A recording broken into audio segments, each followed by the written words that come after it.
From MZ Studios in Dallas, Texas, you're listening to the Tennis Revolution podcast.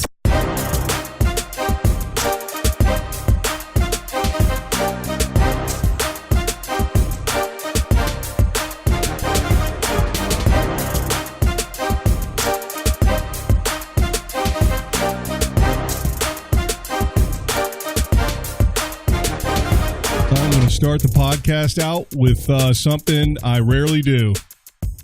Admit you were wrong on something? An apology. Well, that's close. I was close. Close. Man. Have you ever seen something fall off a cliff? No, I haven't. Well, that's what our podcast did a week ago. Coach says, let's talk about pickleball. Everybody loves pickleball. Let's get somebody in. Listen, we're going to build a whole new audience. They're stealing our sport. I wanted to find out from the inside what it was all about. And the numbers, I think they're still in our favor. Tennis is okay. Yeah. We were growing, booming, like a boom, like the gold rush in the, I don't know, what was that, the 1940s? I don't remember. 1949, right? Something like or that. 1849. 1849. I knew that. I was just trying to be funny. Hence the name, the 49ers. Yeah, that's the only reason I knew it. Good point. But yeah, so pickleball, one way or another, they're going to destroy tennis, and they're starting with our podcast. Starting by going on all the tennis shows. Oh, my goodness. Well, at least we know that, and again, I had to bite my tongue a lot last week, but the fastest growing sport in America, again, 0 times anything is exponential growth. So now, I want to be nice because Courtney was a lovely person, and, I mean, very attractive. We should have had a camera in here. Our numbers might have went up. There you go. Is that? I don't mean to be sexist, but I'm just saying. Because we got killed. Well, and they started pickleball at my club this week, much to my and you quit dismay. And you left. And in 2 weeks, we've had a total of about 14 players. Wait, you're not doing this podcast full time? So they had about 14 players in 2 weeks. So they haven't quite gotten the crazy turnout they expected. Not yet. Give it a minute. People don't know yet. I don't want to give it a minute. I'm good. Because we just got 4 courts. That's the problem. Yeah. Like we got courts to spare. That's true. Make them play on grass. Old school. Old school pickleball. Oh, wait. Pickleball didn't exist. Well, what she didn't really mention is that pickleball so tennis has a problem of getting young people to play. Right. Well, compared to tennis, pickleball's got that problem times about 3. So their average age is about 60. Tennis average age is probably, 40s, early 50s. Pickleball is probably mid to late early 60s. 90s.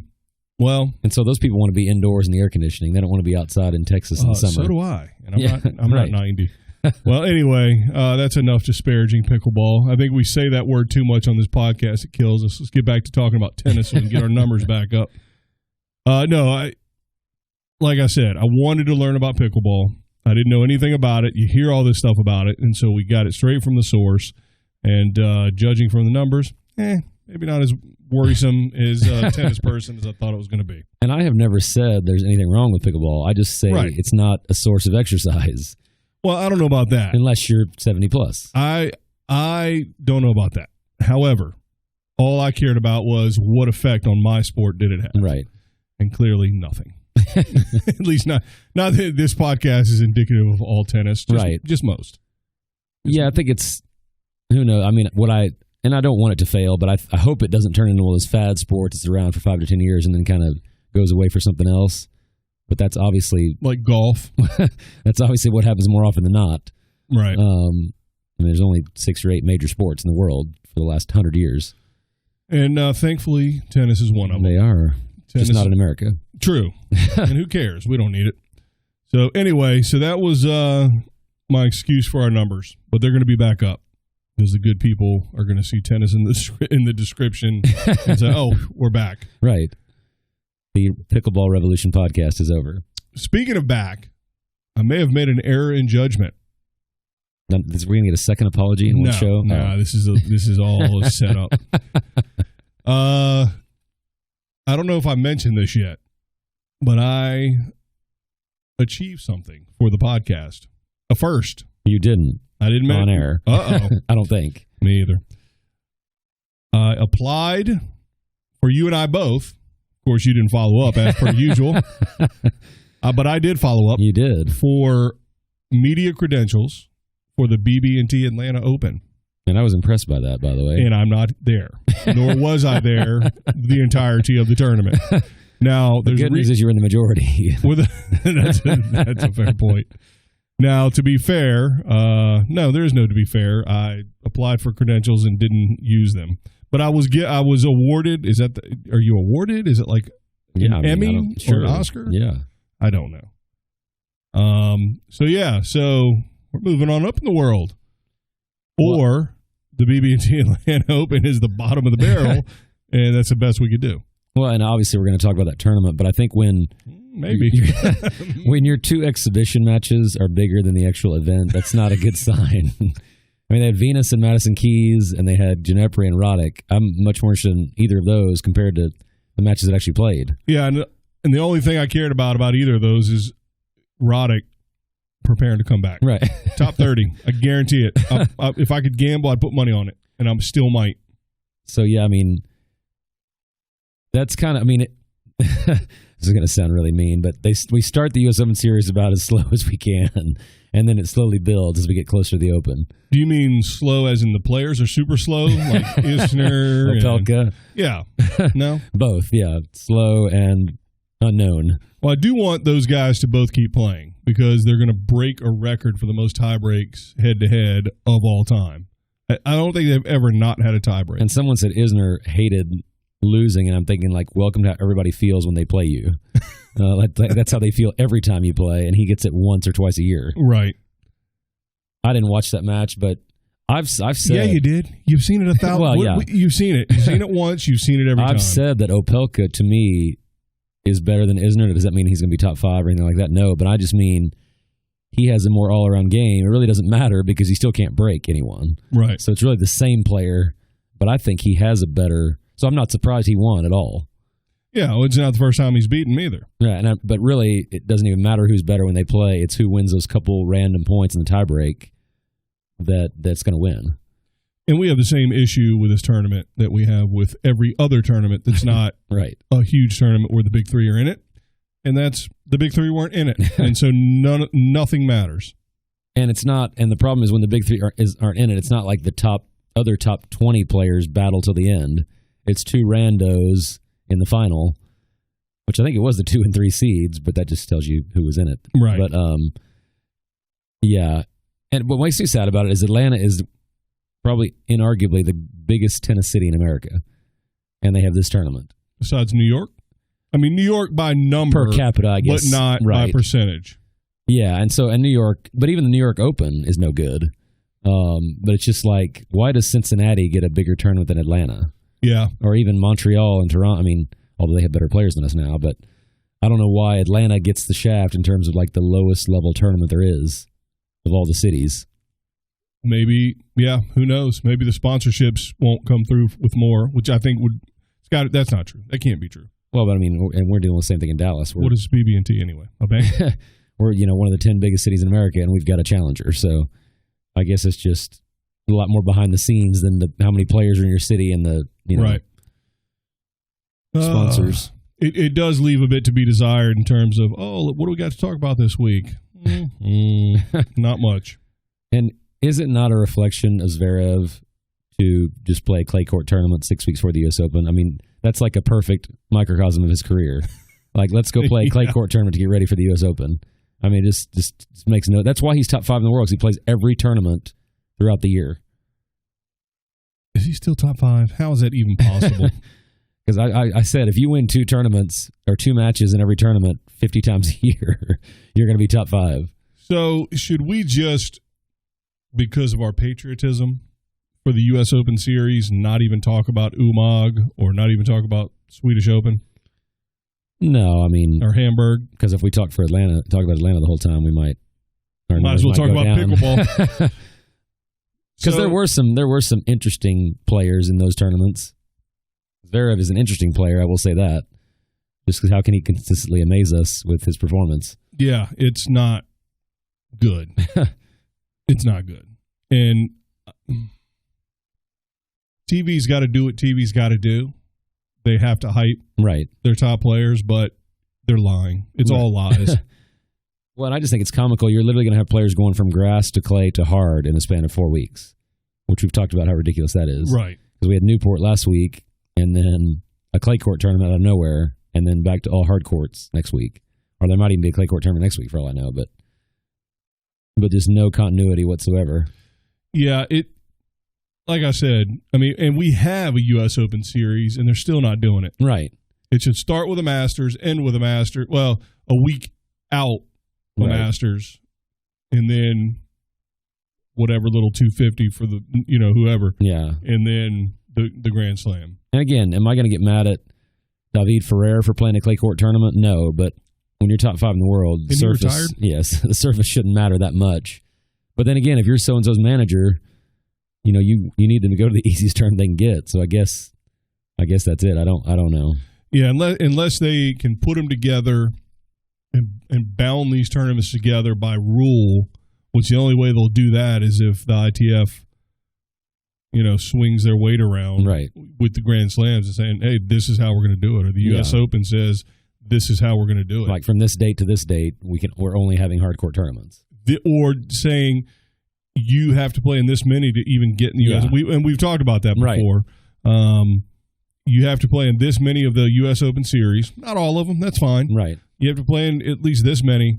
And by the way, a part of the seeding will be based on the U.S. Open series. Well, yeah, what's funny is they reward you for playing, but there's no penalty if you don't. I mean, really to be effective, you need both probably. Yeah, I would think so. Because the players you want to play the series don't care about the extra $500,000 or $250,000. Like Djokovic isn't playing any tournament for an extra $250,000 possibility. Right. He's going to do what he's going to do. Yeah, they don't. Doesn't make one bit of difference. Oh, goodness. So what was anything exciting in your mind about the BB&T for the men? I mean, it's always cool to see, and I'm not saying this is a joke, you're not going to believe me, but to see American players, including Jack Sock, coming back. Jack Sock! But that is a little exposure to players that we don't normally see. So that's the cool part of it. Because they can't get that far in tournaments where they're on TV anymore. In the bigger tournaments. Right. And that's really what they should focus on in that event. If they can't get the big names, they ought to go all young Americans. Instead, we had all old Americans, except for Fritz. But that's interesting. I mean, I actually think Isner and Opelka is kind of comical. Just it's almost like the passing of the torch from, an older fading player and a young up-and-coming player. It's just that nobody wants to watch it because of how they play. When they're No, it's not passing of the torch of a player. It's passing of the torch of that type of player to that type of player. Right. That's it. That's it. It's over. I thought you were going to say, as in, we hope they set each other on fire. No violence. I'm against violence. Yeah, but, I mean, again, I don't want to watch Isner and Opelka, but I just think it's kind of funny that it's Isner's fault that there is an Opelka in tennis. It's got to be. I mean, I can't imagine if there's no Isner that Opelka's playing tennis right now. No. You think? Yeah. I don't know. I mean, he wasn't 7 feet tall when he was 8. Well, yeah, but a lot of people, when they get to a certain height, they're like, I need to move. I need to go back. Because we had to be playing basketball. If you're that tall as a kid, you're playing basketball too.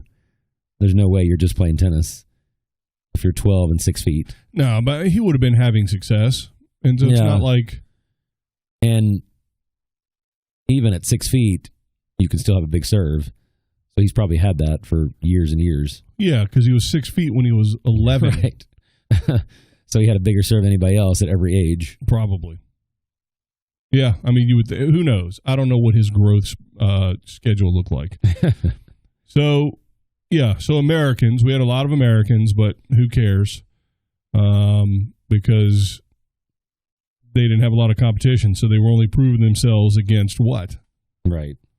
Well, who has bigger potential in your mind, Fritz or Opelka? Because Opelka was getting all kinds of praise during the French, and I didn't really get it. I'm going to pick Fritz. I would too, and I don't get because Fritz has had a consistent ascent since he got on the tour.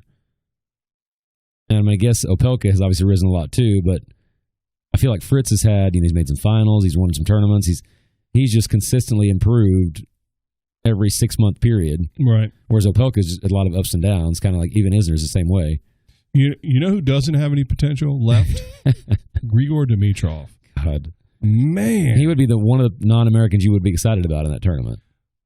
I feel terrible for the guy. terrible for the guy. Is Agassi still coaching him?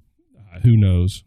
I hope not. Now, Agassi is going to have a hard time getting a coaching position because he's had Djokovic when he couldn't win, and now he's got Dimitrov who can't win anything. You know who made the smartest coaching move of the week? No. Lendl. Peace out. He said, I didn't I'm even out. hear that. Yep. He said, bye. And that, I mean, And apparently there were words exchanged over various, social medium and other places. And Lendl was like, Psh, well, look at my record, chump. Look at yours. well, and how bad do you have to be to get dropped by the coach instead of the player dropping the coach? Like, that's a pretty unusual. Yeah. Because you're still getting paid even if your player sucks. Well, Darren Cahill was like, I'm going to leave if you don't Right. tighten it up. And she's like, all right, I'll do it. I'll do Yeah.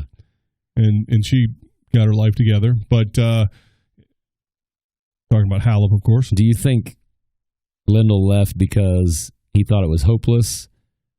I guess it's kind of the same options, but why do you think he left? I'll leave it open-ended. I mean, it's impossible unless I'm at practice sessions, which maybe I was. You don't know what I do on the weekends. You had the badge for it. Yeah. My guess is, I've met with Lendl one time in a group setting. No, seriously, in a group setting with other coaches at the U.S. Open 2 years ago, and I remember that. And he is definitely still an old school coach. Now, I don't mean old school like he's choking, Right. He's not like, what's his name from Indiana?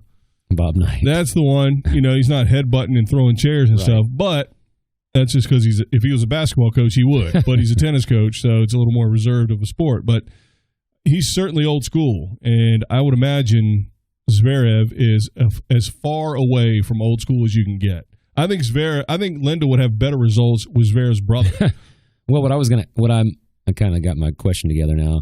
Do you think it was that Zverev was doing everything he wanted and was not getting any results? No. Or do you think that he wasn't doing the stuff that Lendl wanted? If I had to put money on it, which I'll never know, so I'm going to just claim I'm right, I think Zverev probably fought him the whole way. Well, that seems more likely just from watching the matches. Like, we saw no really change in... Like, there's no identifiable change from watching him now from watching him pre-Lendl, in my opinion. Yeah. Yeah, he's going to languish in exactly where he's at. And the big three retiring is not relevant to him. No, it isn't. He can't beat anybody. Right. If you take the big three out, he's got 2 Frenches right now, potentially. Maybe, yeah. Zverev has nothing. It doesn't matter because he never makes it to play the big three. He loses well before he gets to any of them. Right. He actually has as good a record against the big three as he does against people that are outside the top 50. I'm guessing, but I bet that's true. Right. So, yeah, I think that. In fact, I would think that might even hurt him because then he has to beat people he's supposed to beat, which is much harder for him. Same with Kyrgios. Yeah, see, sometimes it's just, and that to me also says one thing, and that is the fact that, but once again, which I've talked about before, it's not physical. Right. Clearly, the kid can do things with a racket and physically can move and all the rest of it. Doesn't matter. It doesn't matter. Do what your coach is telling you to do and do it with gusto and find out. But you're not willing to do. And again, I'm speculating, but as a coach, if I was coaching a player and he wasn't doing actually, I would hang on. Not because he's making $10 million. No, not for the paycheck. I would hang on for the podcast. Let's be honest. Let's be honest. I can tell you after 8 weeks of teaching summer camp this year, even at that remedial level, and I don't say that to be insulting, and most of the kids are beginners, but the worst student to have is a student that doesn't make the effort. I don't care if you miss 50 shots in a row if you're doing what I'm telling you to do. In fact, if you do what I tell you to do, you're going to miss 50 shots in a row. I put that before you beat you to the punch. But there's nothing worse than having a kid, especially if they have potential, but they have no interest in doing what you're saying. And obviously, Zverev has potential. Nobody can deny that when you're top 5 in the world. And maybe not anymore. And you win the year end, you win a Masters, you do these other things, but you can't. Well, and I'm so tired of hearing about, well, he's 21, he's 22. They're going to be saying that when he's 28. We've heard that for the last 4 years. He turned pro in 2013 or something, didn't and like he? you said, he's 4 in the world. Like if you haven't reached your potential yet, then when are you? Yeah, if you're telling me, oh, he's only 21 and he's 4 in the world, Right. wow. Is there anything better than 1 in the world? Right. Because he's destined to be like in the negative numbers. But again, if you look at the last 2 years, I mean, there's no way he's had results. He's had improved results. 2019 minus 2013 equals, I believe, 6. Yeah. And again, not to compare everyone to the big three, but 6 years into Djokovic and Nadal, Federer, they had all won a slam, probably multiple. Sampras, same thing. And if you're top 4 in the world, that's who you're aspiring to be like. Well, and ultimately, you've got to do something in this era quickly, or I'm not going to believe anything you do after it. Right. And now everybody else will, of course. Oh, see, we told you he was 21, and now he's 28, and he finally got into the semis finally with his first Grand Slam. He really did it. But we'll know the truth on this podcast. Yeah, and I mean, yes, everybody's going to say, well, the tour is skewing older now. Look at all the people that are in it. Well, yeah, it's older because it's the same 3 guys. They were all winning when they were 20, 21, 22. Right. Oddly enough, the tour has skewed exactly the age they've been every year. It's incredible. One of my guys has a running gag about the club I work at, which again, I've never said where it is, but he says every year the average age of the club goes up 1 year because the people just get 1 year older. Nobody ever joins. That's it. So that's kind of like the average Grand Slam winning age goes up 1 year every year for the last 15 years. Well, gee, I wonder why. It's the same 4 guys winning every year. Yeah. So if that's your hope for Zverev, then I don't like your chances. Not good. And again, he lost to 15 in the world. I mean, he didn't lose to somebody terrible, but when is he going to beat somebody when's the last time he's won a tournament? I'm not sure he has this year. Let's find out. I know he made the finals of one, and I believe he lost on clay. That was maybe like back in February, March. 5 in the world. So, yeah, he's not peaked yet. Right. I mean, he's down from 3 to 5, so what does that say? I mean, let's see. Win-loss. Without any injuries, by the way. Or significant injuries, at least. Knock on wood, because I don't want the guy to get hurt. Yeah. Let's see. How many Grand Slams have we had so far this year? 3. Oh, he's 7-3. Okay. So he's made the 3rd round on average, basically. Let's see. So he's made the final 32, and yet he's 5 in the world. 8-8 in tie breaks. I think that might be a story right there.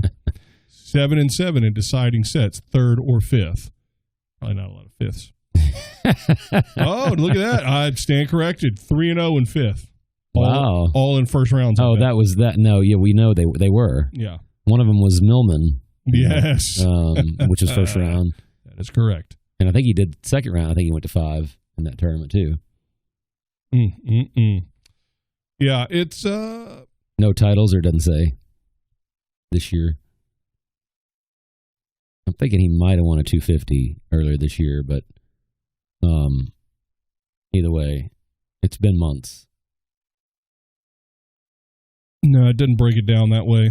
Just does total. Awful website. This is the ATP website. It's not easy to navigate. To find what you want is difficult. But anyway, 2019. He won Geneva. Yeah. Outdoor clay. There you go. So I thought he had won one that was maybe a 250. And yeah, but he's probably been the number 1 seed in 9 events. And it's just underachieving. Like a year ago, 2 years ago, you could say, okay, he's still building, working out the kinks, but now you can't say anything except underachiever, in my opinion. Oh, I think it's clear. I don't consider Team an underachiever. And listen, he played in his home tournament. Right. So he's from Hamburger. Is that where Hamburger comes from? Is Hamburg, Germany? Is it really? Are you sure? I'm pretty sure. It's a myth. So he played in Hamburg. It's a 500, so it's more points than, the 250 in Atlanta. Right. Which is stupid, too. Yeah. And it's his home spot. I get it.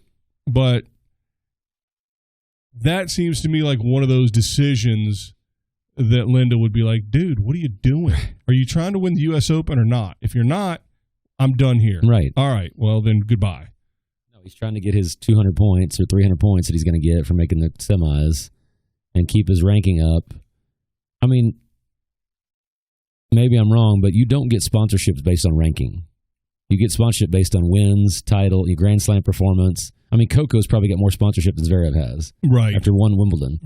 I mean, you're not sponsoring guys because of what their number is next to their name. People, they want to sponsor people they're going to be able to see on TV in the major tournaments. Now, by the way, just for the sake of the listener, stay with us here. The reason we're destroying Zverev right now and also supposedly talking about the Atlanta Open is because he should be in the Atlanta Open and not in a clay court tournament getting ready for the U.S. Open. And so possibly, perhaps, maybe, speculation, maybe that's part of that whole attitude that Lendl said, I'm out. Well, like you said, it could have been, like, and again, it's all speculation, but it could have been that Lendl said, you play, let's go to get ready for hard courts. You know, even if he didn't say play in Atlanta, you should be training somewhere in America on hard court. And he said, no, I want to go see my mommy. Right. Which, hey, I ain't nothing wrong with that. But to me, it was the writing was on the wall when Lendl wasn't there for the Roland Garros. I'm like, that, if you can't be there for the 4 weeks, not 8 weeks, 4 weeks that your player plays in a slam every year, then there's something wrong. Like, there was there had to be tension already. And I think Lendl just, and who knows, maybe Zverev wasn't satisfied either. I mean, they didn't get the results they wanted, obviously. Sure. So, but they're the same results that he had before Lendl. Right. So, I don't know that there's a lot. And Lendl probably worried that it's ruining his reputation because he turned Murray around so much. Yeah. And he's doing, I mean, and it's not like he's just sitting around playing golf. Yeah. Although he's doing that too, I'm sure. But he coaches our juniors, the USTA, you know, at the boys 14s or something like that. So, you know, he's putting in work, and obviously if you're traveling all over the world with, you know, some goofball, then it's taken away from that, which there you go. So Zverev's not only awful, he's trying to destroy American tennis. So if you get 3 coaching offers tomorrow, Osaka, Zverev, and Kyrgios, which one are you taking? Even probably having Osaka in there makes it too easy, but well, I'm scratching off Kyrgios immediately.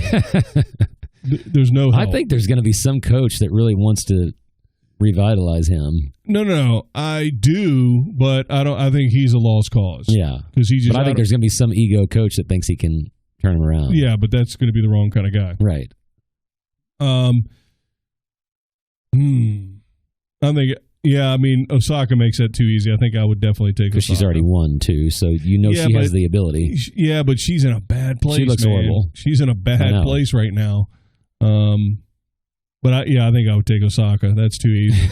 Try again. Think about another one. I thought about saying Zverev and Team, but I think Team is too easy, too. Yeah, I bet you he's a worker. I bet she's like, yes, sir, coach. There's nobody underachieving as much as Zverev at this point. I mean, Kyrgios, but we know why Kyrgios underachieves. But he's not underachieving. That's what we expect of him. Right. And well, that's what I mean. We know why he's so performing like he does. Right. Did you see him directly talk smack about Djokovic? There was some kid or somebody. I don't know who it was. No, I knew he posted something about rooting for Federer in the Wimbledon final. Well, he did that, but there was somebody that had a Djokovic with, you know, like the line through the circle, like Ghostbusters or the no smoking sign or whatever, and Kyrgios saw it or whatever. I don't know. It might have been Kyrgios' friend. I don't know what it was. And then he goes over and starts marking on it with a mark, you know, because he was signing and so it was not only was it, I don't think this guy's as good as those other two guys. It's, I don't like you very much. Thought that was adorable. Again, I love it. I only love it, though, if Kyrgios actually goes far enough in a tournament to actually play him at some point in the next year. Well, no, he's more likely to play him in the first round nowadays. Because now he's unseeded. I'd love to see that in an early U.S. Open match. I mean, that would be awesome. And I'm sorry, I think Djokovic would destroy him. I do too, but who do you think would have more fan support? Man. I think that would actually be pretty close. Djokovic sort of has what he has. Right. And all he can do is go up. Yeah. So if he's in a match, he's going to have his fans, but then if something, you know, he can earn more. Whereas Kyrgios, he'll go up and down. Right, I mean, all of a sudden, people will hate him at the drop of a hat because he'll do something stupid. He'll tank 3 games. Well, he'll turn around and start talking smack to somebody in the stands, potentially for no reason, I guess. I don't know, but yeah, that would be Highly entertaining. For a night Arthur Ashe U.S. Open match, I mean, how... That would be highly entertaining. What kind is it good or bad for tennis? Short term, long term. Good or bad? Short term, long term. Well, it's good short term because definitely good short term. People are going to be tuning in. Maybe not good long term if Kyrgios wins for sure. Well, here's the thing. Yeah, that's true. Well, here's the thing. I was watching golf, and golf is still, even their like junior program, the First Tee, and various other programs. They have this whole like rules, like character things for kids or whatever. And it's like all the stuff that you would expect for a ladies and gentlemen sport. Right. Like if you accidentally touch a ball, when at a dress and you make it move a little bit, right, it literally helps you in no way, shape, or form in terms of your score. Right. But you have to report that as a stroke. And by the way, I absolutely love that about golf. Tennis is way worse about that. Would you love that about tennis? Because Yes. I'm telling you, if you and I were playing each other and I hit an ace down the tee, which wouldn't be hard against you, you're very slow. If I hit an ace down the tee and you didn't see it, and you asked me, did I see it, Right. and I saw it clearly out, I would call it on myself. Yeah. I would call. Now you have to ask me. Right. To be fair, I mean, in a I'm not going to friendly go out of match- my way to call it out. In a friendly match, if I'm just playing, then, whatever, I'll call it on myself because I missed the serve, whatever. But Right. if you ask me, but see, people don't even know that you can do that. Right. They don't know that you can do that, and they don't know that I'm supposed to answer correctly. Yeah. So if you ask me, I'm obligated to say, yeah, that Well, was out. When I play with my friend, I always give him the line. He asked me, I said, I wish you wouldn't have asked me because, yeah, it was out. Because once he asked me, then I have to tell the truth. Well, and here's the thing. Also, be strict about whether you actually had a clear, that's Right. fine. If I'm not 100% sure, then how can I say yeah? Right. Because I'm expecting you to only call balls out that you were 100% sure that were out, so I can't do it on the other side either. Right. But sometimes it certainly happens enough that it's a clear, especially on the serve down the tee, I can see it way better than you can.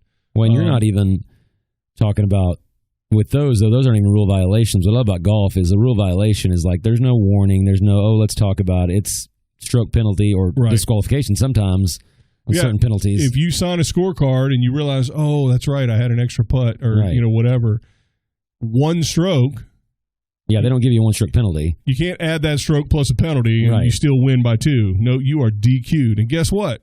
Those cats DQ themselves. Yeah. It's amazing. Now, certainly, And they usually get praised for it as they should.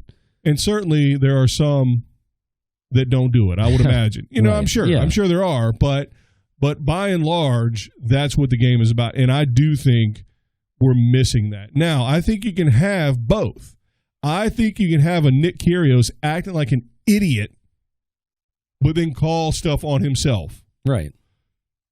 I tell my guys, I never have to tell my women's team this because women aren't idiots, but I tell my men's team, if you're going to do something stupid, just call a point penalty yourself. Don't make me come down there. I mean, and some of my guys do that. Although you used to have a rule that if somebody got a point penalty, we were running. Yes. Does that not still exist?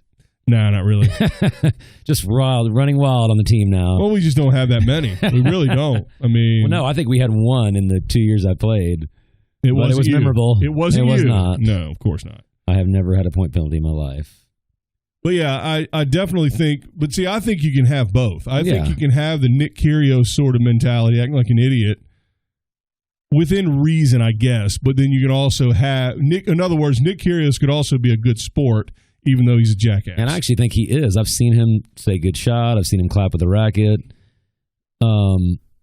Now, it would depend on who he's playing, probably. Well, it depends on who he's playing and what state of mind he's in, because he's truly a toddler out there. Yeah. He's really like a toddler, and if you take away his goldfish, he'll lose his mind. Right. But I've never had a problem with someone throwing a racket or slamming a ball unless it was near me.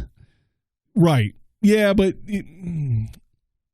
I think if it crosses the net or comes towards the net, done. Certainly a racket comes over the net. I mean, you're talking about DQ. But basically, if you turn around and hit it at the net or at the fence, most officials don't really bother with that. If it goes over the fence, Right. they'll hit you. And in college, there's no warning.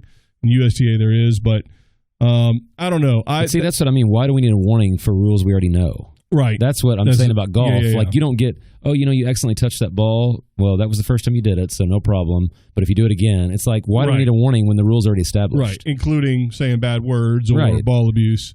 Well, I think probably because ball abuse, stuff like that, is sort of a judgment call. Right. So... And it typically gets worse as the match goes on. Well, that too. Can. Yeah, I mean, so hitting your racket on the ground might be a warning, but then telling the official, I'll shove this ball down your throat. Well, who's ever said that? I don't know. Well, and that's why I got so mad about the Serena thing about acting like she should have got a warning. I'm like, why? We know the rules. Right. Like, the rules are not. Now, you can if you're going to get mad at that official for not enforcing against other people, that's one thing. You can't get mad at him for enforcing the rules. Right. You can get mad at someone for not enforcing. You can't get mad at them for enforcing. Right. Oh, so Hamburg happened. Who cares? It's clay. Am I right? Am I wrong? Am I right? I mean, I think you're right overall. And Gstaad happened in Switzerland. Yeah. And we don't care about that either. I mean, I do, honestly, a little bit. But out of principle, it's like, no. Sorry, we've been waiting to get back to America since March. Right. And I don't even give those tournaments any credit in March. The Sunshine Slam. Right. So for that reason, hey, too bad Gstaad. Too bad Switzerland in neutral. And I mean, I guess the counter argument is do you really have, as European players, should they really have to be in America for, 10 weeks straight? I mean, that's a long time. But it's not like they're home now. I mean, they don't live in Gstaad. They don't live in Hamburg. So what's the difference? Except for Zverev, right. Yeah. So you're going to be traveling. But I guess all the Europeans do, so they're closer. Yeah. Everything Europe's closer. I don't know. It's hotter there than Atlanta, probably. I mean, all right. So we can say on the one hand, there's tournaments and all that kind of stuff happening while the U.S. Open Series has started. And you can say, all right, well, not every single human can play in Atlanta. Right. What is the draw? 12, size 12? It's the only way American could be in the final. Right. That'd be small.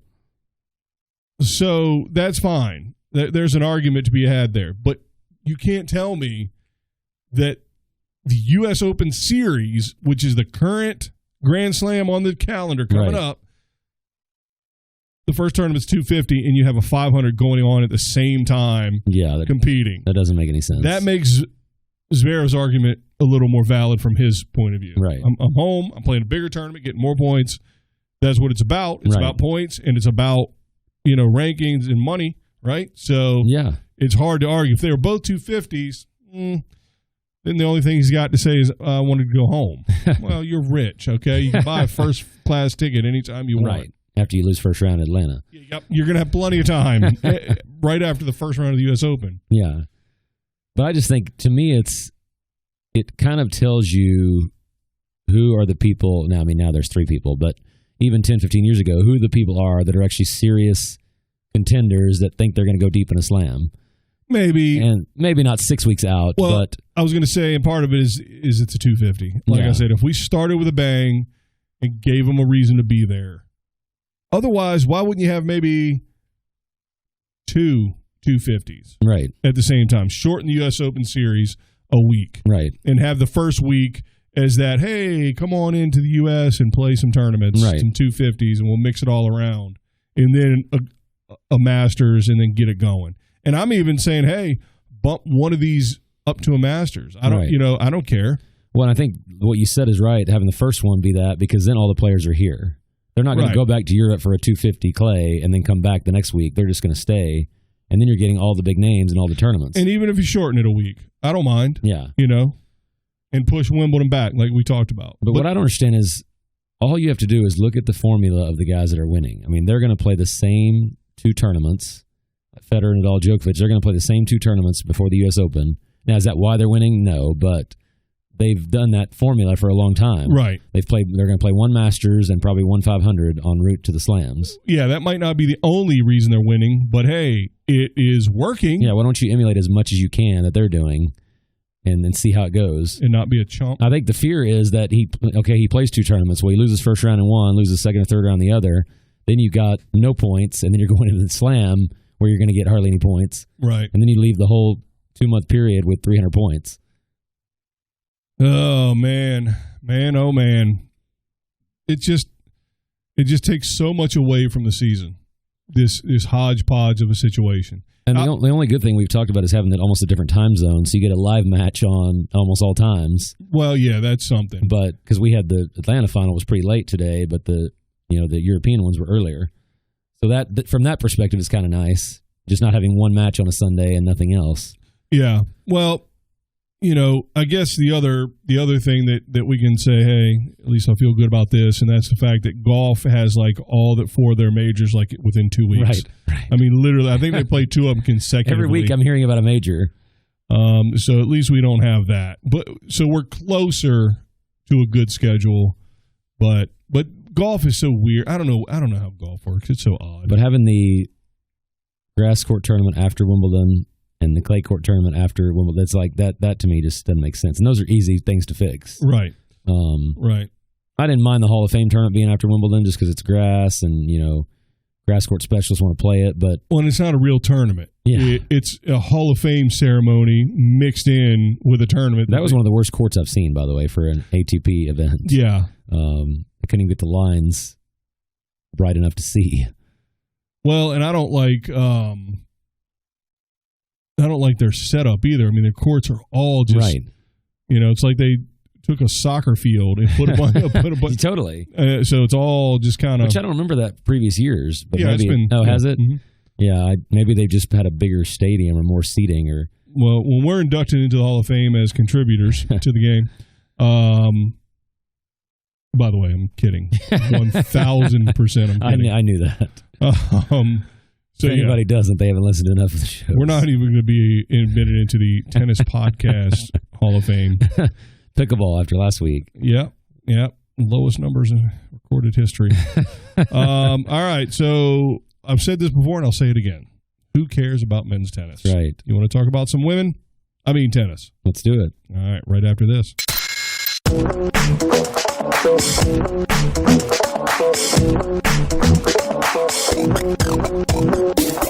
It's time to join the revolution. Go to our website, tennisrevolutionpodcast.com, to get the latest episodes, email us your questions and comments, or give us show ideas.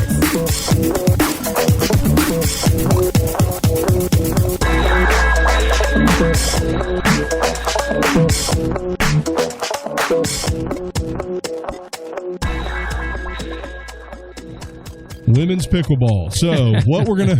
Oh, wait. There's no such thing, is there? It's all just pickleball. That's right. Or it should be. Man, I'm still... Or shouldn't be. I'm still busted up the fact that was a disaster of a podcast. Oh, pickleball. Poor pickleball. All right, so women. Now, we have got to get the ranking situation and who's got a chance to win the U.S. Open under control. It's out of hand. I think it's a delightful mystery. Well, that's because you're not very bright. So, again, nothing really on the women's side. For some reason, Atlanta doesn't care about women. That's one thing they do that's weird. On the U.S. Open Series, they have a lot of the same tournaments, but none of them are the same gender at the same time, except for Cincy, right? And Cincy. It has both. And then Canada has sort both, of. But it's in different locations. Yeah, so Canada sort of does. You threw me off. You said same gender at the same time. You meant both genders at the same time. Oh, yeah. Same tournament. Yeah. Whatever. So anyway, yeah. So this week, the women are just doing their thing. They figure, you know what? They're all going to play in Europe, so why bother scheduling a U.S. Open Series? But again, that just sort of adds to the U.S. Open Series isn't really a series. It's just a marketing nonsense they try to do. Right. Which kind of infuriates me because the idea of it is sound. Well, and what's funny, too, is I don't ever hear them talk about it during the Open. Like... They used to. It used to be a big deal, and now I don't even go into the Open half the time knowing who the top 3 people are that have the chance for the bonuses. So the women will be in San Jose, and the men will be in D.C. next week. So, yeah, and that Washington's kind of It's probably a 500, but it's kind of similar to No, Atlanta. Is it still a 250? It's got to be. It's similar quality of the field to Atlanta. No, it's a 500. I think it gradually increases. Yeah. Good for them. But we're not going to talk about men because we don't care. But we forgot to mention that in the first half that they do have something coming up. But DC usually is a better tournament too. Just obviously the money, but I guess people figure, all right, we're getting closer, so we might as well. Closer in time and proximity to New York. Yeah, so Tsitsipas is the 1 seed, so that's somebody real. Yeah. And then Khachanov is the 2. Yeah, so 2 people that people that are on an upward trajectory. I am not going to lie, I'm a little concerned about Tsitsipas in the last couple slams. Losing to Wawrinka at the French is one thing, but losing to I've already forgotten his name. That's how unknown he was at Wimbledon. That was a bad loss. Well, we try to chalk it up to grass. Right. It's a little bit different, et cetera. And he has a pretty big wind-up. Well, listen, hard court is sort of the great equalizer. The movement's better for everyone, more sure footing, a more truer bounce. And so, you don't get goofy bounces unless you're playing, somebody's got goofy spin like Sue Shea. Yeah. Then you get all kinds of crazy bounces. So anyway, we kind of forgot about the talking about upcoming tournaments, but so where is the City Open? The women's? the City Open? That's what it's called, apparently. No, the City Open is the men. It said Coco qualified for the City Open. They must call both of them that. Oh, it's both. What are we doing? Oh, yeah, so they do have both in Washington. I'll be doggone. Do we even do a podcast? But so that makes it a little bit bigger deal. Just that it's got both always makes it get more attention. Oh, there it is. But yeah, she killed. That doesn't make sense. And this one thing about Coco, just like she did Wimbledon, she killed the women in qualifying. Like, I mean, how is she killing women that are like 100 to 150 in the world at 15? That's pretty crazy. Well, I mean, if nothing else, confidence. Hopefully, it'll because that worked. She won 8 straight games in her last round of qualifying at one point. Nice, America, baby. But yeah, so she'll be in there. We know that's going to draw a ton of attention. So that's actually an interesting tournament. I mean, it's having Tsitsipas, her. There's got to be some other big name women playing, I'm sure. Probably Venus. I doubt Serena's coming out for this. But I don't ever, for some reason, remember watching much of DC. Like every year, I can't go back and say what my favorite DC moment is. Well, this is dumber. This is even dumber than what they're doing by having Atlanta as a 250 while they have a clay 500 in Hamburg. Right. They've got the City Open for the women and the men, and they have San Jose for the women at the same time. Yeah, well, that's the dumbest dumbest country. That's the dumbest thing I've ever heard of. Yeah, because why are you? I mean, the only valid reason you can have for having 2 different tournaments is that they're different surfaces or different amounts. What reasoning could you have for having? And I remember now that I'm hearing this, I remember this happened last year because we were like, why are you having West Coast and East Coast in the same weekend? That's so dumb. Because I want to say they are different number. They're different levels on the women, but so what? Right. They're the only 2 U.S. Open Hardcourt Series tournaments. So, I mean, Svitolina is the one at San Jose. At San Jose. Yeah. So why is number 5 or 6 in the world playing a lower tournament than DC? Yeah, and then Sloane is the one in DC, is the 1 seed in DC. Like I said, in my mind, not in the mind of the tour, but in my mind, the only positive is you avoid the potential of repeating the same matchups. Which again, that never really happens. I was gonna say, that ain't happening on the women's side. Good. It never really happens. But imagine if you had 2 or 3 dominant players that played each other for 6 weeks leading the Open, and it's like, I already watched them play the last 6 weeks. Like, when the San Jose one is a bigger one. Yeah. By a lot. Bigger draw. No, bigger money. It's $876 versus $250. Why is it this is going to start a debate, but why are the women's tournaments that are combined with men seem to be worth less than the not all of them. Other tournaments? There was 1 or 2 examples, and I demanded equal pay. Right. I demanded equal pay. So, it's just got to be just too many cooks in the kitchen, I guess. It's just, I mean, if we can have 2 tournaments, why not have 2? I guess that's the thinking. I guess. Because people aren't traveling from San Jose to Washington to watch a tennis tournament, so well, maybe they separate don't audiences. Maybe they don't. Maybe they're slowly but surely making the move all the way to San Jose and because maybe DC's not big enough to handle 2 big tournaments. I don't know. I don't like it, and it's dumb. And again, it does exactly the opposite of what I think a series, quote unquote series, the U.S. Open Series should be doing, which is basically what I thought was the intent originally. Was linking all these tournaments together leading into the U.S. Open. Now, maybe they started that and the players just didn't care and just kind of slowly went the other direction because now they're just a bunch of tournaments with the name U.S. Open Series. But who cares? Yeah, and again, maybe there's a bunch of players that train in California, so they're thinking, if we have a tournament in California, we'll get those players to play that don't want to go east this early. Yeah, it's just dumb. I'm not understanding. Like you said, you can do a tournament in San Jose anytime you move the whole thing. Just move everybody. Just don't even do one in D.C. Right. For the women. Yeah. Not that I don't want women in our nation's capital. That's not what I'm saying. But yeah, it just doesn't make sense to me. What are you going to do? But no other sport would do that. Only tennis. Maybe golf, but I don't know how they operate anyway.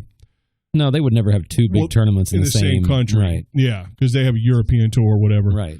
Well, anywho, the upside about the women is I do think results in these tournaments make a difference. I mean, if Svitolina comes through and wins one of these tournaments and has some success, consistent success, then she's gonna be a pick and a pretty decent pick for the U.S. Open. Because again, for us, that's what it's all about. When we have seen women win the U.S. Open Series and win the U.S. Open.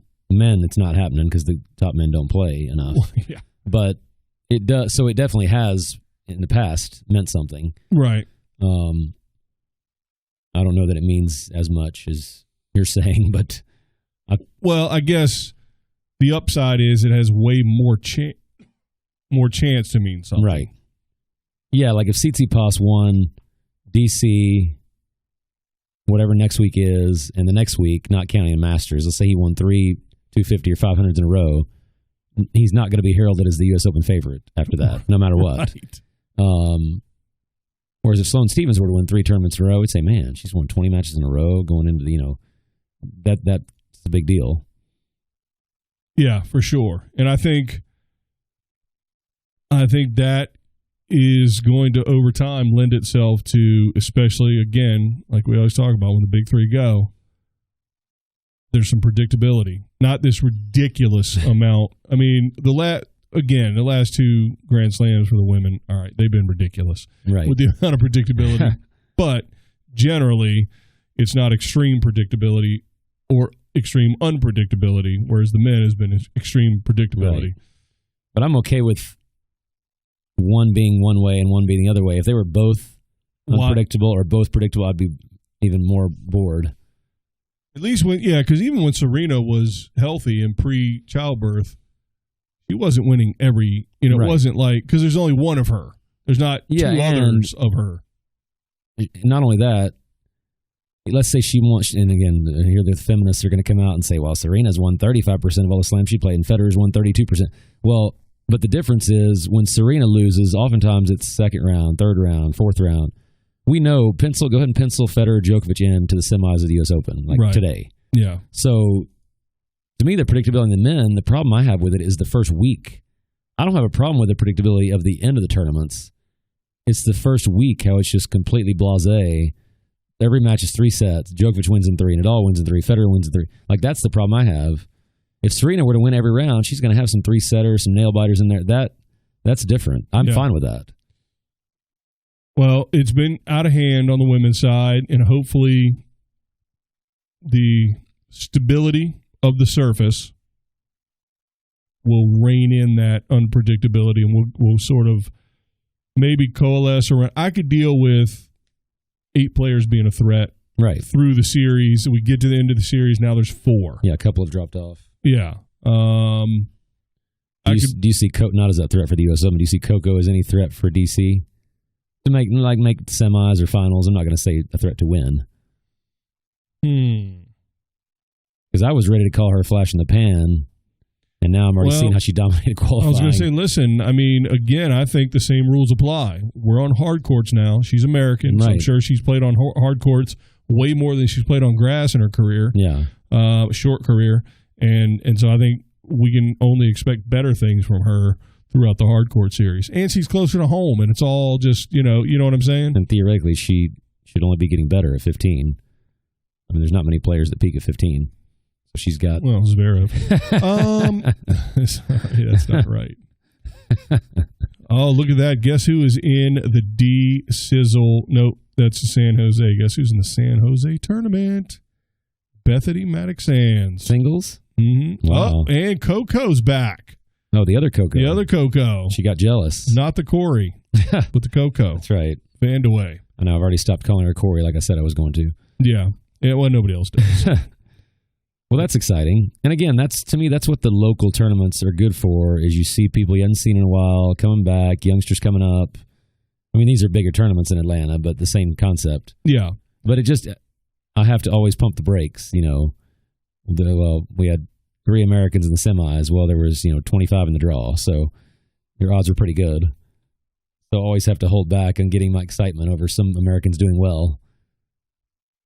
Yeah, but at least the Americans on the women's side are young, and you feel like every bit of success they have throughout this U.S. Open series, the smaller 250s or whatever, it's just building their confidence, building their game, and it's all in front of us. You know what I mean? Whereas the men, it's like, if Isner got to the finals of the U.S. Open and lost in 5 sets to Federer, right, I would tip my cap and say, well done, sir. Right. That's an amazing accomplishment and, whatever, but that's the last time that's ever going to happen, ever. Right. Whereas on the women's side, Coco makes it to the quarters or the semis of, any one of these, even the smaller ones. Right. It's like, all right, now we've got something. We're building, we're moving, we're grooving. And how sad is that? Because Querrey and Isner have both made a Wimbledon semi, and nobody said, how that's going to springboard into something bigger. Yeah, oh yeah. And not even because of age. It was just because, you sort of knew it was the draw worked out well, we had a good week. Whereas, like you said, if at least one walkover, they didn't have to run. Yeah. Sloane and Coco do something, either Coco, then you're thinking, oh man, they can turn this into something, next week or the week after. Yeah, and of course, not even close. Not even close. And again, we're an American-centric podcast. I got it. We're not xenophobic, but we're an American tennis coaches, and that's what this is about. So that's why it matters. We see that most of our listeners are from America. So theoretically, that's what they want to hear about. Well, all of our pickleball fans are from America. I'm certain of it. Do they have pickleball? I should have asked her that. I'm sure they do. Yeah, why not? I was going to ask. There's enough people that have given up on tennis, I guess, too. I was going to say, I'm a little bit interested to see if Allison Risk, shows up in the summer. Because they said her best service is grass. It's like U.S. Open is debatably faster than grass. So what's the disconnect there? I mean, she should be just as good now. Right. So I'm curious to see. I mean, you have to get confidence of being the number 1 player in the world and barely losing to Serena. That's got to lead to something. Yeah, I would hope. So hopefully she's in one of these tournaments this week and can do something. Because she's not old. I think she's mid-20s. I don't see her. Well, hopefully but she just got married a week ago. Oh, that's right, because that was I think it was scheduled during Wimbledon, technically. If she'd have made the final, she was going to have to move it. That's funny. Well, you saw and you heard the whole deal about Bautista Agut, his entire bachelor or his party. The wedding party was there. And which, again, did you ever do, again, we didn't play 2-week-long tournaments, but I don't consider myself super optimistic. In fact, I'm pretty pessimistic when it comes to my own game, but I never scheduled something during the parameters of the tournament. That's so weird to me. I don't even schedule anything during the Super Bowl, and my Steelers haven't been in it in quite some time. But I'm if it's a Thursday through Sunday tournament, I'm not scheduling anything till Monday. That's just, to me, that's just common sense. Thursday through Sunday. You're good Friday. You're good. Friday's good. Thursday night? Yeah, you're good Friday. Friday but morning. It's like accepting failure before the event's even started. That's it's all right. Yeah, it's all not right. getting the hotels. I can understand, but I'm like scheduling an actual event during. I don't get that. Are you defending Tennis Sandgren? Is that what I hear? No, what did he do? He told that joke about he didn't have a hotel for the. Oh, so what they all do? They all And say somebody that. said, I guess he didn't think he was going to be in the tournament. He tweeted back, nobody did. Or whatever. Yeah, you're right, buddy. Oh, goodness me. So anyway, got some Americans, obviously, in some tournaments. So Sloane's in D.C. Hopefully why wouldn't she win it? Right. You got Madison Keys as the 2. She's not going to win it. You've got, I don't know if this matters or not, but you got Kennan and playing Brady. So at least one U.S. player will get to the second round. And then Lauren Davis is playing Eugenie Bouchard back in the house. So who is Coco playing? Or have they even said that yet? Let's see. Coco. They made to say qualifier. So Madison's playing a wild card. Shelby Rogers back. Again, she's playing Mladenovic. We got Allie Kick. She's playing Monica Puig. Kind of been a forgotten up-and-comer. Right. Yeah, that's all right. It's just good to have numbers because then I feel like, okay, you know what I mean? It's like, yeah. Trust me, I know exactly what you mean. Yeah. Christina McHale, Catherine McNally, they're all in this D-Sizzle. By the way, did you know Ryan Harrison was married to Christina McHale's sister? No. Yeah, I didn't care either. I just found that out. So Corey / they got her listed as Corey in the draw, of course. Good. Cori. I know. So let it go. Yeah. She's playing Zarina Dias from Kazakhstan. Okay, I've seen her before. Yeah, it's where Borat's from. I think that's her. So that is a match she can win. Well, she'll play the winner of Serenko and I don't know who Wang is from China. Wang Wang.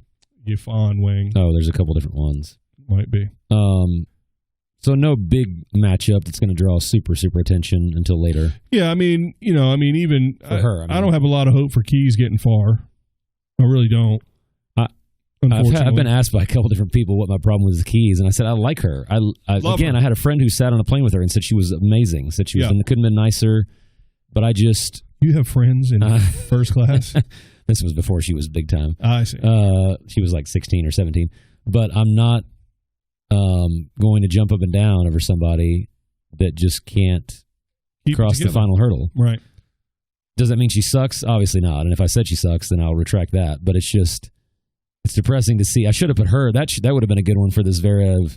You still would have chosen Keys over Zverev. Oh, for sure. by far for Keys all day. And here's the thing. Out of all the Americans that are not Serena, I'd like to see Keys do the best. Yeah. I would like to see her round out her game with a little more defense, with a little more, If you could combine her and Wozniacki, they would be the greatest player of all time. Because Wozniacki has no offense, Keys has no defense. Right. But yeah, so Madison, I would love to see Keys do great. That'd be fantastic. That'd be absolutely fantastic. When we've talked about the only reason she's a top level player is because of her big game, her forehand, and then everybody's now telling her to, slow the game down. It's hard to do, right? Well, it'll be interesting because hardcourt, like I said, my one theory on clay is it gives a player like Keys time to set up and really, just punish the ball, and we'll see what hardcourts do for her. Be interesting. And I think Lindsay Davenport. And this sounds bad. I think it's a bad matchup for Keys just because it's the exact same player. Right. We talked about that with Agassi and Djokovic. The difference is if you inserted Keys back in the day, that forehand looks way more amazing. She would have been dominant than it does now because, that level of power there wasn't a lot back then. Now there's 40 people like that. Right. Capri, and you have to be a Wozniacki who runs marathons. Or Halep, who can go for days on end to be able to deal with it. But when it's a better version of Isner in that she can have 5 good matches, but if she's not on, she has no chance to win. Right, but she won't get tired if she plays an extra set. Well, she might. Not that tired. Right. Not that tired. So Shelby Rogers, knee surgery. Not on the Shelby Rogers bandwagon. I know. Well, she seems like a wonderful, wonderful person. She's an American. Right. All right. I'm on the Bethany bandwagon, not the Shelby Rogers. Can't wait. Can't wait. But anyway, so how about Eugenie? Remember, we did adopt Canada on the men's side because our men are so terrible. Are we going to do the same on the women? I think she's done. Can we call her friend of the podcast, even though she has no Again, you're giving me all these better options. It should have been Kyrgios, Bouchard, Zverev. Oh, Bouchard, for the love of God. Lawsuit. I need to monitor. Second lawsuit. I need to monitor every single bikini photo shoot to make sure she's not, Well, and the great thing as a coach for all those people is you get off early in every slam. It's perfect. I mean, you don't have to work for the 2 weeks. That's true. I get to sightsee. You coach Federer, you're freaking there every 2 weeks. Well, at the tennis court, you're in Paris on the tennis court for 2 weeks. And babysitting. Sounds awful. 10 sets of twins. I mean, how many kids does he have? And they're all twins. I think I've had the wrong philosophy of coaching my whole life. I got to get the players that lose early. Yeah. And then I have my weekend free. You're doing it wrong. Yeah. So then we go to San Jose. So Svitolina is the one. And then Anisimova is the 4. And it's funny that since Coco, you've heard nothing about her. Yeah. And she was like so big 3 months ago. Danielle Collins. And she's still winning. Isn't what, we thought she was going to end up being. And she's, she is to me. A big hitter. Yeah. And so, I mean, see her as a middling kind of 20s, 30s. Yeah. And here's the worst part about Bethany Mattek-Sands in this tournament. She drew Venus Williams, both wild cards. What a bummer. That's funny. That'll be feature match though. I hope so. Yeah. So those are some key matchups. And what saves Bethany is she has doubles. Kind of the same with Sock. I mean, that's who. What's going to save him? He's playing in the women's draw now. He might have a chance. He might have a chance. But no, there's some interesting matchups in there. But I think Anisimova is doing the more traditional path. She's playing, kind of getting better each week. I mean, she's up in the top 30 or 40 already. So she's gone up extremely fast. So as it stands, this will be the second men's draw, right, of the U.S. Open Series, counting Atlanta last week, and then 2 at the same time for the women. So by the end of this week, August 4th, next time we record, we would have had 2 draws for both.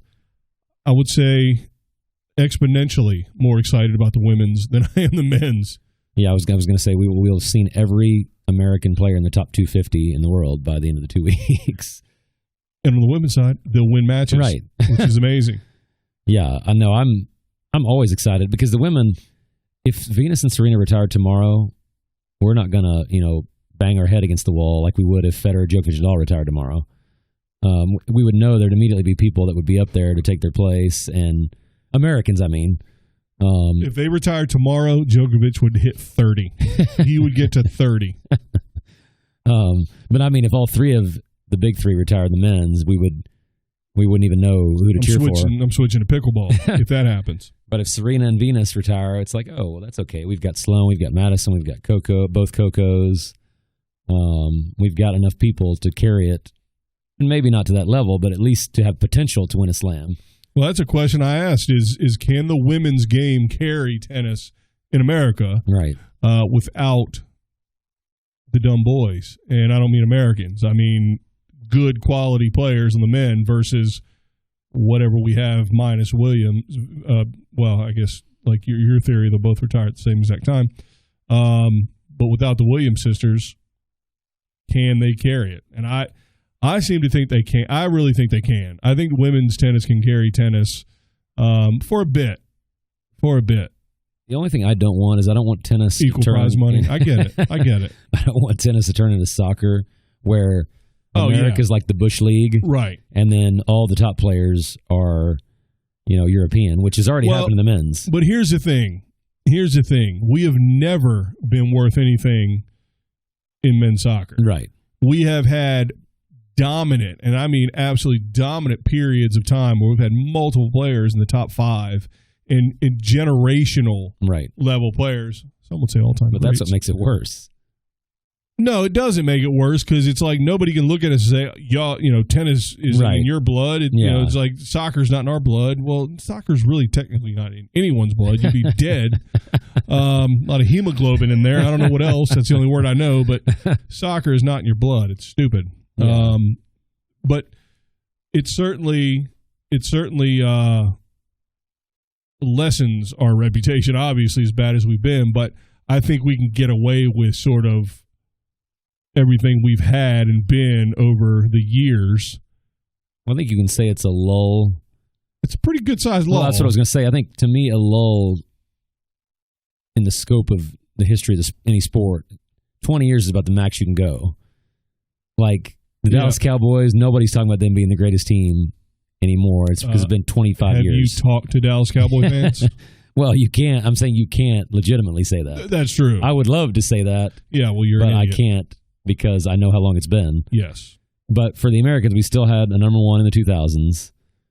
And that's when people want to lump men's and women's tennis together is when, we want to talk about how good America is at tennis. They don't want to say men's tennis because then they know they have no argument. So that's when it's, we'll look at the Williams sisters.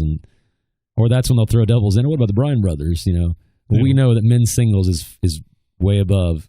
Erase that. is the pinnacle of everything. If we don't get some results soon, it's going to be harder and harder and harder. I agree with you. It'll be harder and harder to recover. Well, and that's because 10 years ago, if you ran the Laver Cup, USA versus Europe, it would have been amazing. You can't even run it now. Right. I mean, and make it watchable. You wouldn't have enough They had to do players. Europe versus the world, and in 10 years, it might be hard to do Europe versus the world. It might be Europe versus West Europe versus East Europe or something. I mean, you can't even. Yeah, because when Kyrgios is holding down the world Right. side. Well, yeah, I mean, you're going to have Nishikori and Del Potro going to be gone. Then who? I mean, you got the Canadians, I guess. Felix, maybe. Man. But, I mean, imagine if they did USA versus Europe in 2002. I mean, that would have been awesome.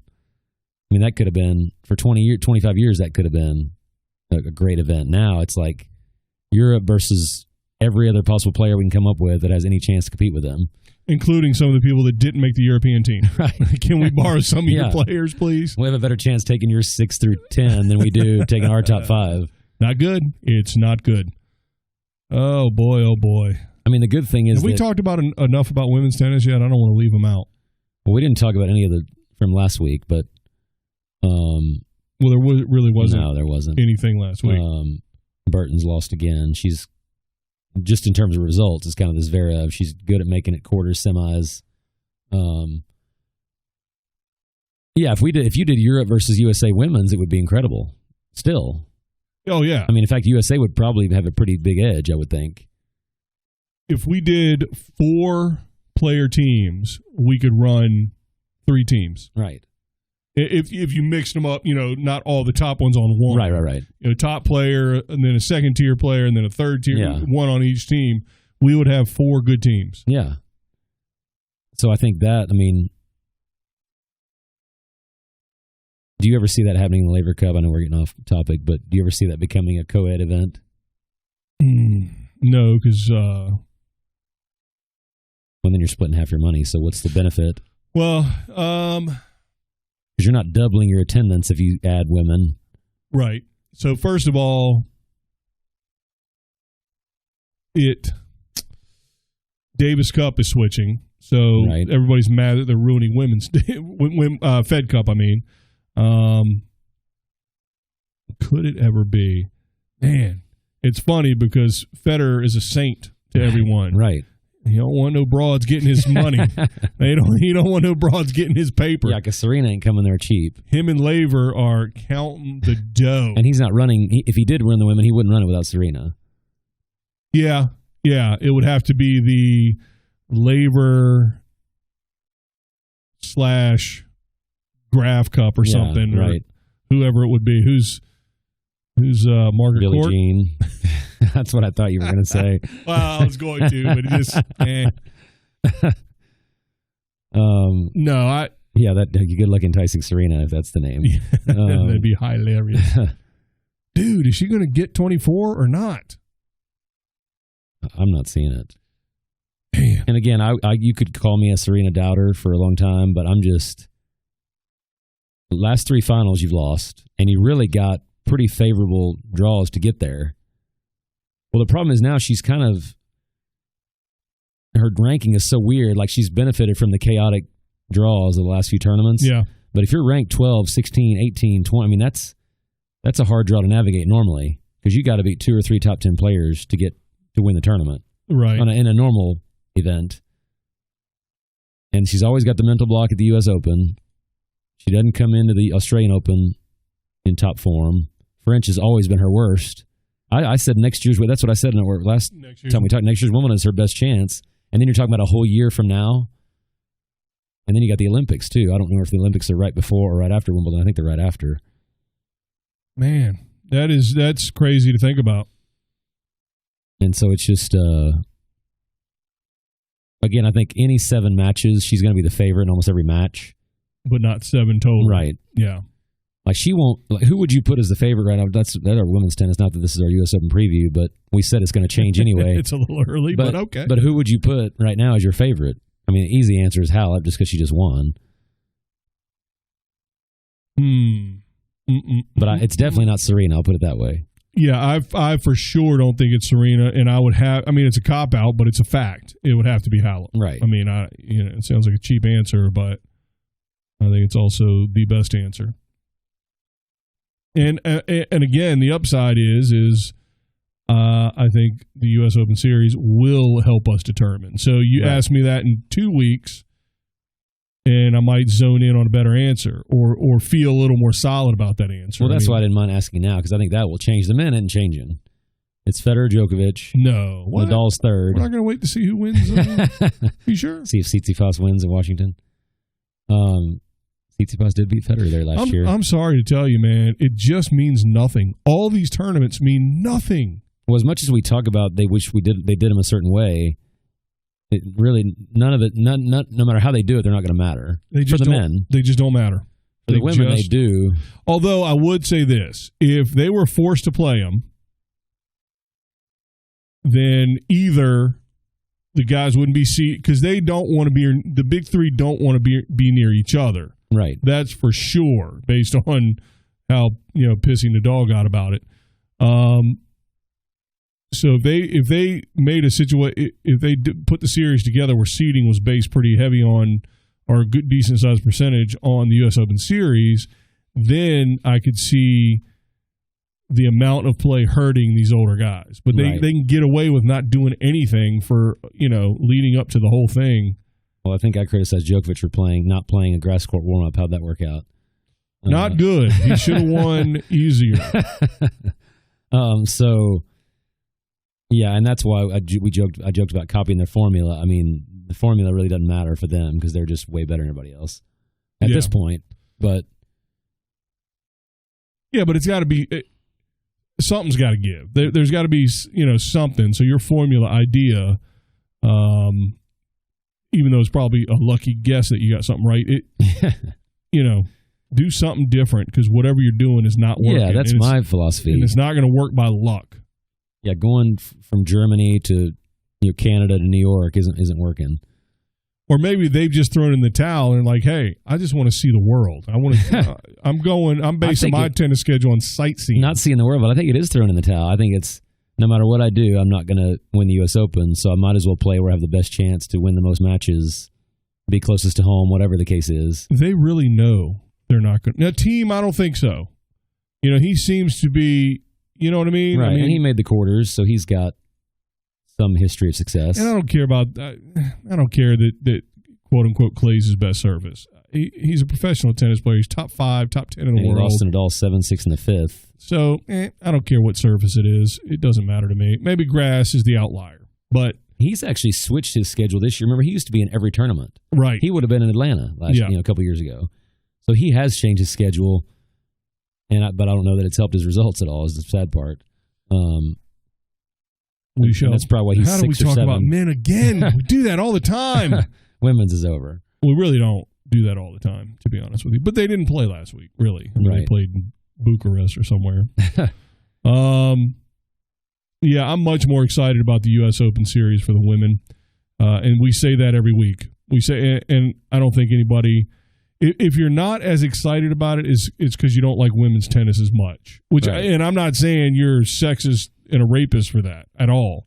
I'm just saying that's a fact. If you're not more excited, you just don't like women's tennis as much because it's so predictable and it's over. I mean, we know what's going to happen.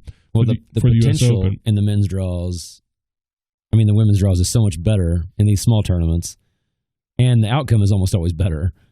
I mean, yeah, if Tsitsipas Khachanov made the final, that would be interesting. But when's the last time the 1 and 2 seeds made the finals and they weren't the big three? Well, and who cares if they do? Because again, the big three aren't there, Right. and it's not going to make a bit of difference, in 2 weeks. Now, at some point, it is. At some point, I'm going to say that, and I'm going to be wrong.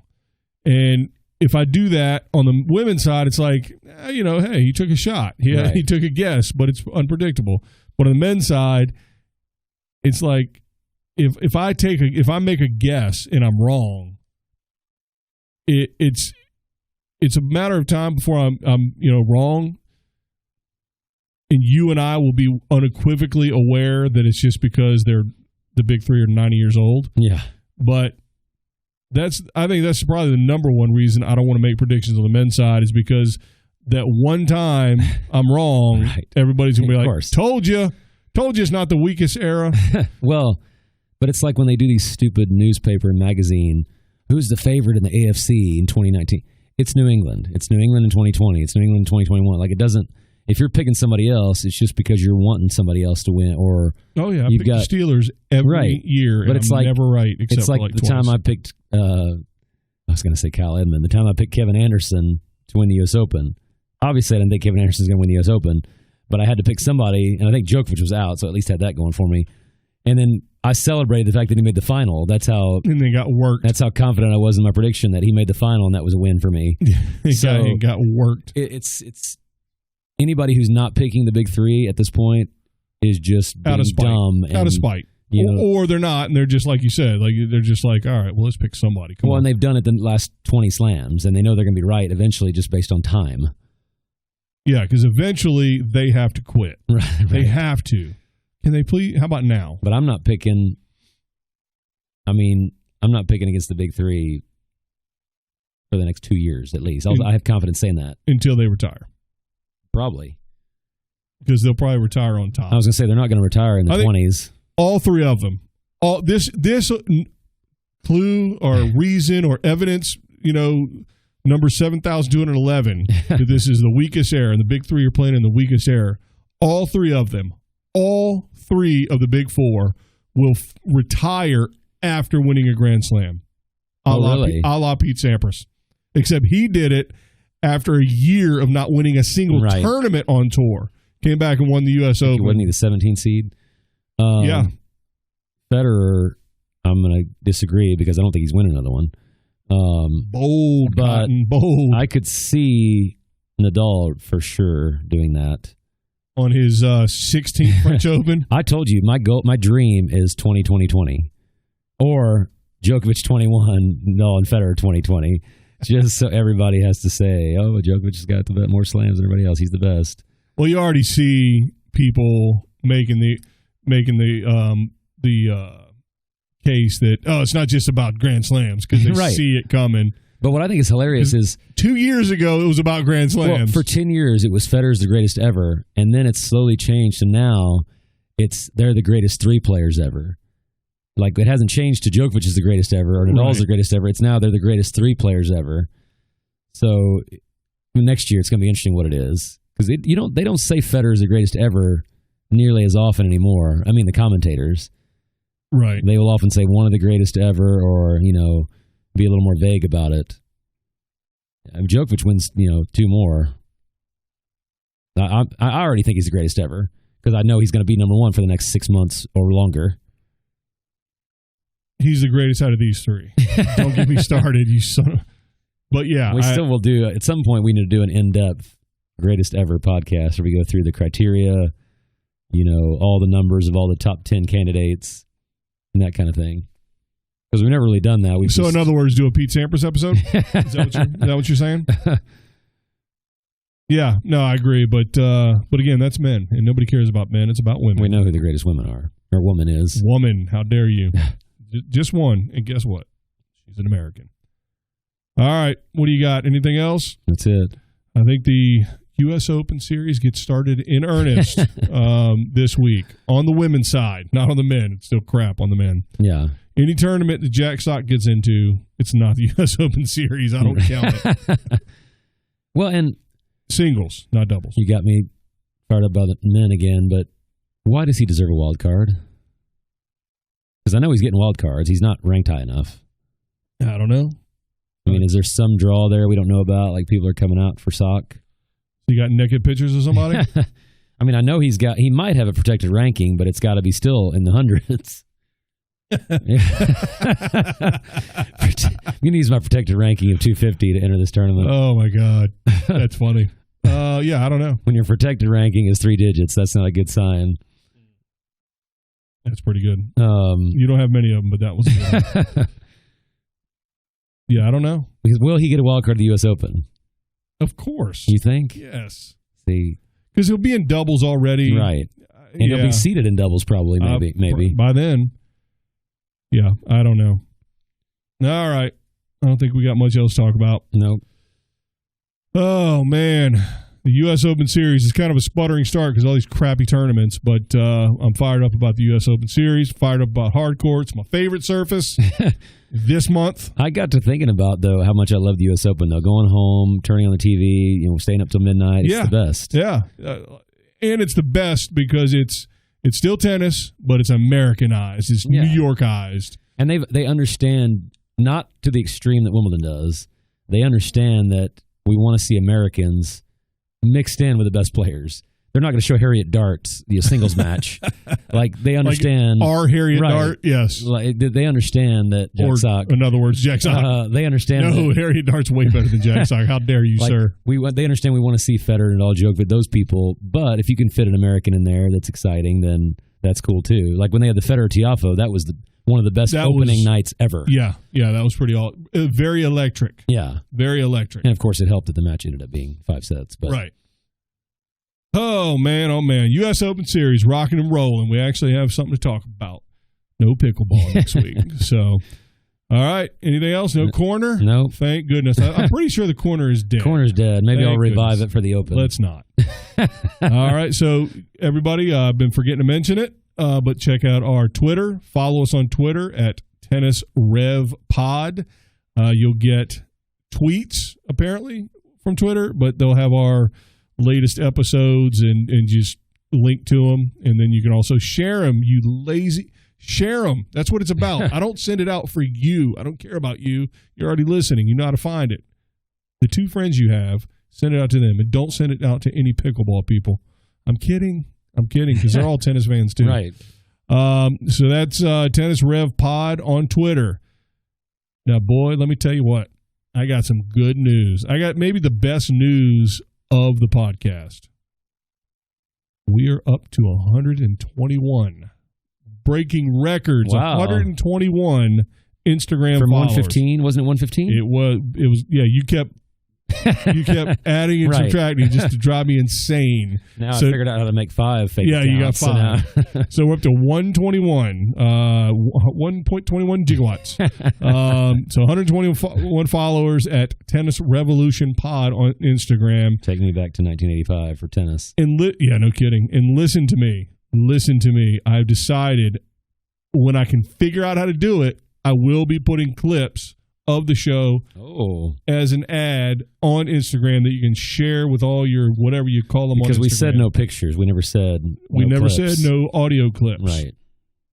So what I really meant was, no, you don't want to see the dumb picture of what I'm about to eat for dinner on Instagram. No one cares. Nobody cares about taking a picture of me somewhere and with the caption "living my best life." Well, you know what the most... I do a podcast with Corey. There's no chance I'm living my best life. You know what the most viewed picture on Instagram is, don't you?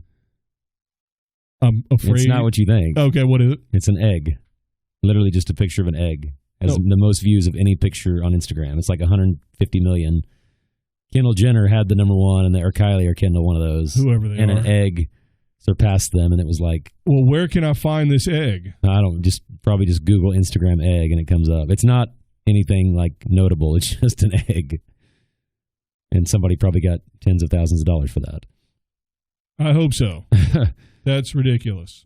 I'm rethinking this whole thing. I'm thinking about canceling my Instagram. So anyway, Instagram, do that. If you know any professional tennis players, Eugenie Bouchard would be ideal that have Instagram. Tell them to follow us. She's looking for a coach? Well, that too. She needs one. Tell them to follow us. They could use the karma because there is such thing as pod karma. That's right. And then, we could use the content, to be honest with you. Then we wouldn't have to talk about pickleball. I got to let it go. It's over. After this one, it's over. They crushed our numbers, and it's devastating. A pickleball drinking game next week. Something. So anyway, all right. So that's it. Nothing from you. Good. That's it. All right. Until next time, thanks for joining the revolution. Bye, guys. Eugenie's back.